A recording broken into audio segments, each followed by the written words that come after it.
আমার তো ৬-৮টা মাংস না হলে আমার হয় না, জানো তোমরা। তো সেই হিসেবে আমি মাংস নিয়ে নিলাম ৬ পিস। আমি যখন রান্না করি তখন কিন্তু মাংসের ভেতরে সোয়াবিন দিই, জানি না কেন আমার সোয়াবিনটাও ভালো লাগে, আর মাংসর ভেতর দিয়ে করলে যেন আরও টেস্টি লাগে। তো বন্ধুরা, চলে এলাম নতুন একটা ভিডিও নিয়ে তোমাদের সামনে। এই দেখো, আজকে হালকা করে রান্না করেছি মাংসটা। ঝোলটা কেমন হয়েছে, কালারটা কেমন হয়েছে অবশ্যই জানাবে। আর এতে দিয়েছি সোয়াবিন, দেখো তোমাদের সোয়াবিনগুলো দেখাচ্ছি।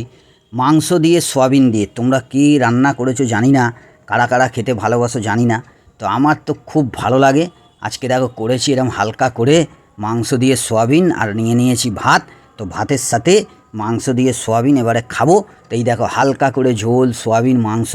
আমার তো ৬-৮টা মাংস না হলে আমার হয় না, জানো তোমরা।